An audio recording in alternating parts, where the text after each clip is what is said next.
আমি একজন মানসিক রোগী ছিলাম। আমি দেখতে অনেক সুন্দরী ছিলাম, কিন্তু আমি একা একা কথা বলি, একা একা হাসি। আর তাই বাবা আমায় মানসিক ডাক্তারের কাছে নিয়ে গেল। ডাক্তার বলল, আপনার মেয়েকে সুস্থ করতে হলে আমার কেবিনে 7 থাকতে হবে। আর আমার বাবা ডাক্তারের কাছে রেখে চলে গেলেন। তারপর একদিন গভীর রাতে ডাক্তার আমার কেবিনে এসে আমার সাথে। বাকিটা গল্পতেই বলছি। ইদানিং সোহেল চৌধুরী তার পুত্রদের নিয়ে খুব চিন্তিত হয়ে রয়েছেন। সোহেল চৌধুরীর 3 পুত্র, অনিক চৌধুরী, মেঘ চৌধুরী, রৌদ্র চৌধুরী। 3 পুত্রই দেখতে মাশাল্লাহ মারাত্মক সুদর্শন। বড় ছেলে অনিক চৌধুরী পেশায় একজন ডাক্তার, বয়স 26 ছুঁই ছুঁই। শুধুমাত্র পড়াশোনা নিয়ে ব্যস্ত থাকায় ছাত্রজীবনে প্রেম করার সময় পায়নি। মেডিকেলের অনেক সুন্দরী তরুণীরা তার পিছু পিছু ঘুরেছে। এমনকি এখনো তার বাড়িতে মেয়ের বাবারা তার সাথে বিয়ে দেওয়ার জন্য বাড়িতে বিয়ের প্রস্তাব নিয়ে আসেন। অতিরিক্ত বিয়ের প্রস্তাব সামলাতে সামলাতে সোহেল চৌধুরী হিমশিম খান। রোজ রোজ বিভিন্ন মেয়ের বাড়ি থেকে টেলিফোন আসে, কিন্তু অনিকের মতামত ছাড়া তো আর বিয়ের দিকে এগোনো যায় না। বহু নারী অনিকের মন জয় করার জন্য পাল্লা দিয়ে উঠেছে। কেউ কেউ অনিকের রূপের পাগল, আর কেউ কেউ তার উজ্জ্বল ক্যারিয়ারের। তাদের একটাই লক্ষ্য, অনিকের সাথে প্রেম করা এবং বিয়ে করা। অনিক রুগী দেখার জন্য চেম্বারে এসে বসল। মধ্যবয়স্ক এক ভদ্রলোক একটা অল্প বয়সী মেয়েকে নিয়ে চেম্বারের ভিতরে এসে বসলেন। উনার শুকনো মুখ দেখেই বোঝা যাচ্ছে উনি উনার মেয়েকে নিয়ে খুবই চিন্তিত। সবগুলো রিপোর্ট দেখে অনিক বলে উঠল, সবকিছু তো নরমালি আছে। মেয়েটা অনিকের দিকে তাকিয়ে খিলখিল করে হাসতে হাসতে বলল, আমার কোনো সমস্যা নেই তো, আপনি শুধু শুধু সময় নষ্ট করছেন। ভদ্রলোক, আমার মেয়ে তাহমিনা রুমের ভিতর একা একাই নিজের সাথে কথা বলতে থাকে। সবসময় অদ্ভুত আচরণ করে। ইঞ্জিনিয়ারিং বিভাগে পড়ছে। সারাদিন বই নিয়ে পড়ে থাকে। পড়াশোনা ছাড়া কিচ্ছু বোঝে না। কতবার বলেছি একটু বাহিরের হাওয়া বাতাস লাগা, কিন্তু কারো কোনো কথাই শোনে না। অনেক ঘুম, বেশি পড়াশোনার চাপেই হয়তো এমনটা হয়েছে। ভদ্রলোক বাড়ি থেকে ওকে এখন বিয়ে দেওয়ার কথা বলছে। রোগ বেড়ে গেলে যদি আর কেউ পাগলি ভেবে বিয়ে না করে। অনিক, দেখুন ওরকম পড়াশোনা আমিও করেছি। আমাদের দেখতে হবে ওর আচরণের ধরনটা কেমন, তারপর সেই অনুযায়ী ব্যবস্থা নেওয়া হবে। আপাতত ওকে কয়েকদিন পড়াশোনা থেকে দূরে রাখতে হবে। আমরা ওনাকে হাসপাতালে অ্যাডমিট করছি।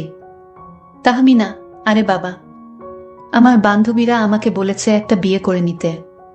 তাহলে নাকি আমি পড়াশোনা থেকে একটু দূরে থাকব, প্রেম নিয়ে ব্যস্ত থাকব।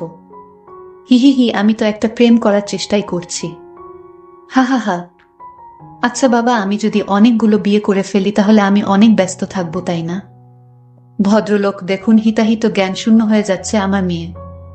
আপনি আমার মেয়েকে ভালো করতে পারলেন না। অনেক, আমি কোনো কাজে ব্যর্থ হই না, ভরসা রাখুন। তাহমিনা হাসতে হাসতে বলল, বাবা ডাক্তারটা খুব হ্যান্ডসাম, তাই না? আমার সাথে মানাবে? আমি ওনাকেই বিয়ে করতে চাই। আচ্ছা ডাক্তার, ভালোবাসা কিভাবে করে? তাহমিনার বাবা এবার কান্নায় ভেঙে পড়লেন। টেবিলের উপর বাড়ি দিতে দিতে হাউমাউ করে কান্না শুরু করে দিলেন। উনার কান্নার শব্দে 2 জন নার্স ভিতরে চলে এলো। তাহমিনা খিলখিল করে হেসেই যাচ্ছে। তাহমিনার বাবা দেখছেন তো ওর অবস্থা, দেখলেন তো, এসব জানাজানি হলে ওকে আর কে বিয়ে করবে চাইবে? অবস্থা তো যা খারাপ হওয়ার তা তো হয়েই গেল। বাড়িতে ওর মা ওর চিন্তায় বারবার জ্ঞান হারাচ্ছে। অনেক, আচ্ছা শান্ত হন, কাঁদবেন না। আপনার মেয়ের দায়িত্ব আমি নেব। এই কথা শোনার সাথে সাথে তাহমিনার বাবার মুখ উজ্জ্বল হয়ে যায়। শুকনো মুখে হাসি ফুটে ওঠে। কারণ দায়িত্ব নেওয়ার কথাটাই উনি ভেবে নিয়েছেন ডাক্তার অনিক চৌধুরী তার মেয়ে তাহমিনাকে বিয়ে করবেন। মেয়েকে নিয়ে গিয়ে তিনি হসপিটালের একটা কেবিনে ভর্তি করালেন। আর বাড়িতে ফোন করে তাহমিনার মাকে বললেন তাহমিনার বিয়ে ঠিক হয়ে গেছে। কিন্তু তাহমিনার বাবা ভুল শুনেছে, আসলে তাহমিনাকে বিয়ে করতে চায়নি ডক্টর। এর মধ্যে অন্যরকম একটা উদ্দেশ্য ছিল ডক্টরের। ফোনে কথা বলার সময় একজন নার্স এ বিষয়ে সবটা শুনে ফেলল। আর সাথে সাথে সে গিয়ে হসপিটালের ম্যানেজারকে এই সংবাদটা দিয়ে দিল। ম্যানেজার সাহেব ডাক্তার অনিক চৌধুরীর বাড়িতে ফোন করলেন। ম্যানেজার স্যার তো একজন মানসিক রোগীকে বিয়ে করছেন, স্যারকে আটকান। সোহেল চৌধুরী কি আমাদের না জানিয়ে বিয়ে করছে? পাশেই অনিকের মা সাকিনা বেগম দাঁড়িয়েছিলেন। তিনি চেঁচিয়ে বললেন, কে বিয়ে করছে? সোহেল চৌধুরী, তোমার বড় ছেলে নাকি তার হসপিটালেরই একটা রোগীকে বিয়ে করছে। অনিকের মা চিল্লিয়ে বলছেন, এইসব হয়েছে তোমার জন্য। কবে থেকে বলছি ছেলের বিয়ে দাও, বিয়ে দাও। আমার কথা শুনলে আজ এই দিন দেখতে হতো না। সোহেল চৌধুরী, চুপ করো তুমি, তোমার ছেলেরা তো কখনোই কোনো কথা শোনে না। শুনবে কিভাবে? লাই লাই দিয়ে তো ছেলেদের মাথায় তুলে ফেলেছ। সাকিনা বেগম, একদম আমার ছেলেদের নামে উল্টো পাল্টা কিছু বলবে না বলে দিলাম। ওপর পাশ থেকে চেঁচামেচির আওয়াজ শুনে ম্যানেজার সাহেব তাড়াতাড়ি কলটা কেটে দিলেন।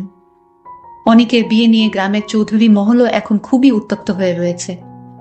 সোহেল চৌধুরীর মেজপুত্র মেঘ চৌধুরী ভার্সিটির বায়োলজি ডিপার্টমেন্টের খুবই অ্যাক্টিভ ছাত্র।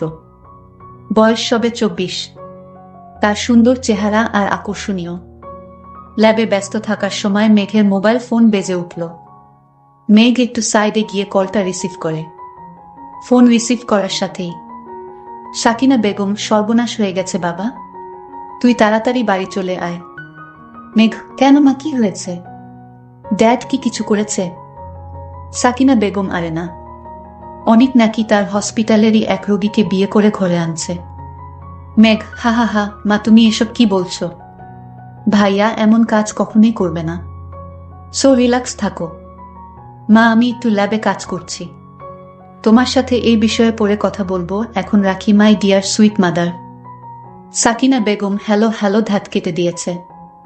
সাকিনা বেগম এবার ছোট পুত্র রৌদ্র চৌধুরীকে ফোন করলেন। রৌদ্র চৌধুরী দেখতে যেমন স্মার্ট, তেমনি কথাবার্তাতেও বেশ স্মার্ট। তার রূপ আর কথার জাদুতে অনেক মেয়েই পাগল। বয়স মাত্র 21 বছর। ইঞ্জিনিয়ারিং পড়ছে, কিন্তু কেউ তার মনে জায়গা করে নিতে পারেনি। ফ্রেন্ড সার্কেল নিয়ে আড্ডা দেওয়ার সময় সাকিনা বেগম তাকে কল করেছেন, রিং হয়েই যাচ্ছে কিন্তু রিসিভ করছে না। এভাবে কয়েকবার দেওয়ার পর রৌদ্র চৌধুরী যখন পকেট থেকে ফোন বের করে সেলফি ওঠাতে যাবে, তখনই মায়ের কল আসছে দেখে সাথে সাথে সেটা রিসিভ করল। রৌদ্র, শরীমা, ফোন সাইলেন্ট ছিল তাই দেখতে পাইনি, এখন আদেশ করুন আমার মাতা, আমায় কি করতে হবে? সাকিনা বেগম এবার কড়া হয়ে ধমক দিলেন, কোথায় তুই? এক্ষুনি বাড়ি আয়। রৌদ্র, কেন মা, কি হয়েছে? সাকিনা বেগম, তোর ভাই তো কাণ্ড বাঁধিয়ে ফেলেছে। বাড়িতে গন্ডগোল চলছে। অনেক হসপিটালের একটা রোগী মেয়েকে বিয়ে করে নিয়ে আসছে। রৌদ্র, হোয়াট? ভাইয়াকে কিছু বলনি? সাকিনা বেগম, বলার সুযোগ আর পেলাম কই? ফোনে তো ওকে পাচ্ছি না। নিশ্চয়ই আমার ভয়ে বিয়ের খবরটা গোপন রাখতেই ফোন বন্ধ করে রেখেছে। রৌদ্র, ওকে ওকে, আমি আসছি, টেনশন নিও না। অনিকের ফোনে চার্জ নেই। বাহিরের কিছু কাজ সেরে দুপুরের খাবার খেয়ে আবার চেম্বারে এসে বসল আর ফোনটা চার্জে লাগিয়ে দিল। নার্সটা চেম্বারের দরজার সামনে দাঁড়িয়ে বলল, স্যার আসব? অনিক, হ্যাঁ এসো। নার্স, স্যার আপনি কি সত্যি সত্যি বিয়ে করছেন? নার্সের কথা শুনে অনিকের চোখ কপালে উঠে যায়। অনিক, আমি বিয়ে করছি মানে? কি বলছো এসব? নার্স, স্যার তখন যে রোগীটা এডমিট হলো, যাকে আপনি দায়িত্ব নেওয়ার কথা বললেন। অনিকও, হো, আমি কি বিয়ে করার কথা বলেছি নাকি? আমি তো ওকে সুস্থ করার দায়িত্ব নিতে চেয়েছি।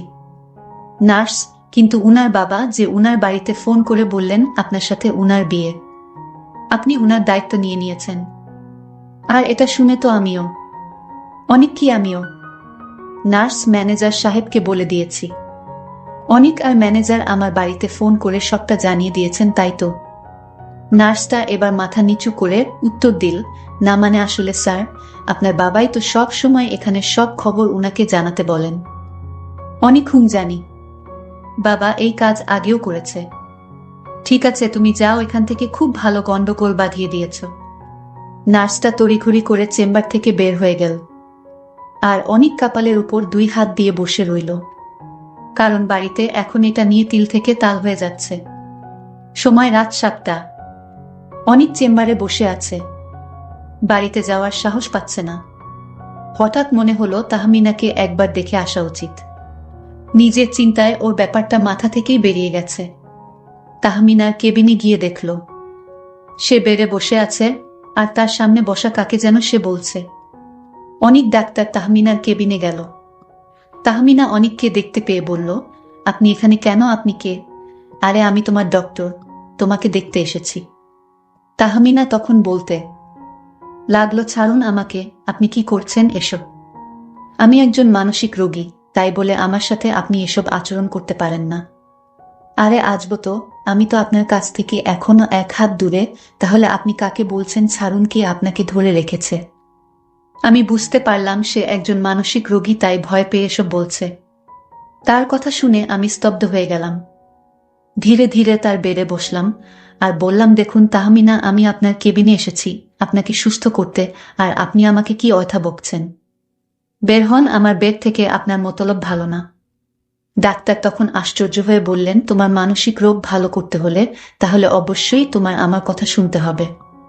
তাহমিনা আরো বলল, আপনার এত লোভ কেন আমার প্রতি? আপনি আমাকে বিয়ে করতে চান?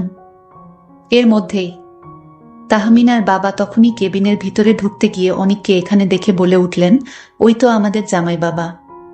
যাও বাবা, ভিতরে যাও। তাহমিনার খালাতো বোন এসেছে।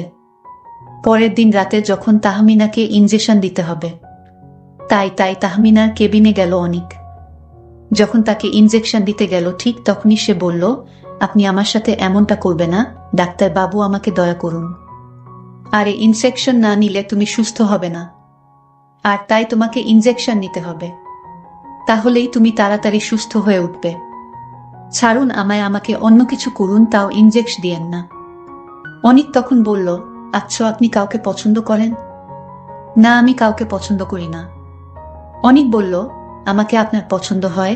তাহমিনা তখন খিলখিল করে হেসে বলল, আমার আপনাকে পছন্দ হয়। ঠিক আছে, তাহলে আমি এখন যা বলবো তাই করবেন। অনিক বলল, এখন আপনি ইনজেকশনটা নিয়ে নিন, না হলে যে আপনাকে সুস্থ করা যাবে না।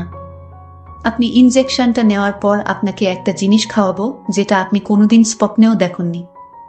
এই একটা কথা বলে এর মধ্যেই তাহমিনার খালাতো বোন এসেছে তার কেবিনে এসে বলছে, দুলাভাই। এটা শুনে অনিক জিহ্বা ছোট করে একটা কামড় দিল। তাহমিনাকে দেখতে এসে অনিক একরকম লজ্জাজনক অবস্থাতেই পড়ে যায়। অনিক কি করবে বুঝতে পারছে না। তাহমিনার বাবা বিয়ের ব্যাপারটা বাড়িতে সবাইকে জানিয়ে দিয়েছেন। বিয়ের প্রস্তুতিও নাকি নেওয়া শুরু হয়ে গেছে। উনি মেয়েকে তাড়াতাড়ি বিয়ে দিয়ে শ্বশুর বাড়ি পাঠাতে পারলেই হাফ ছেড়ে বাঁচেন।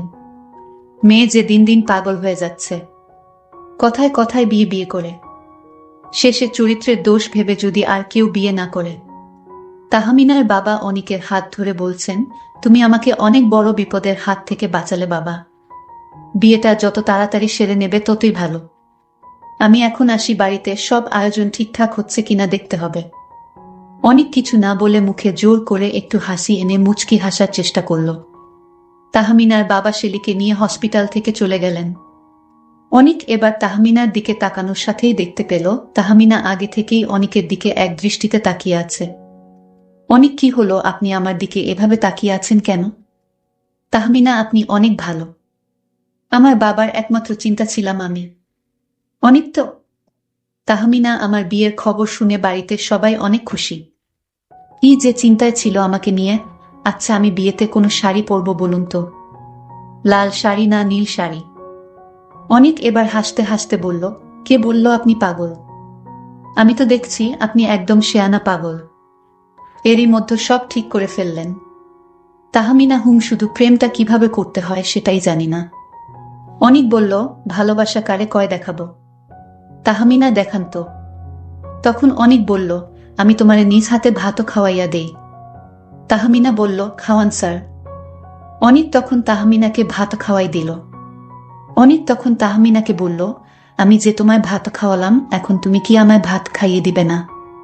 স্যার, আমিও আপনাকে ভাত খাইয়ে দেই স্যার। অনিক বলল, দেন। অনিক হা করল। তাহমিনা নিজের হাতে তাকে ভাত খেয়ে দিল। অনিক তখন বলল, এটাই ভালোবাসা বুঝলে? অনিক আবারও হেসে ফেলল। এভাবেই দু চারটে কথা শুরু করতে করতে অনিক সারা রাত তাহমিনার সাথে গল্প করল আর তাহমিনাকে পছন্দ করে ফেলল। এমন একটা মেয়েকে বউ হিসেবে পেলে তো জীবন হবে সুন্দর। সকালবেলা নার্স কেবিনে ঢোকার সাথেই তার চোখ কপালে উঠে যায়। সে দেখল অনিক চৌধুরী তাহমিনাকে খাবার খাওয়াচ্ছে, তাও আবার নিজের হাতে। এটা দেখার সাথে সাথে নার্স এক দৌড়ে চলে গেল রিসিপশনের ওখানে ম্যানেজারের কাছে খবরটা দিতে। সোহেল চৌধুরী তার হাতে থাকা নিউজ পেপারটা সরিয়ে বলেন, কোথায় ছিলি সারা রাত? অনেক নাইট ডিউটি ছিল ড্যাড। সাকিনা বেগম চেঁচিয়ে বললেন, কি ডিউটি ছিল তা আমরা সকলেই জানি, মেয়েটি এখন কোথায়? অনেক ওকে বাড়ি নিয়ে গেছে, আর পরশু আমার বিয়ে। তোমরা সবাইকে খবর দিয়ে সব আয়োজন শুরু করে দাও। এই কথা শুনে সবার চোখগুলো তাদের কোটর থেকে বেরিয়ে আসার উপক্রম হয়। মেঘ আর রৌদ্র চৌধুরী একসাথে বলে উঠল, ভাইয়া তুই কি সত্যি সত্যি?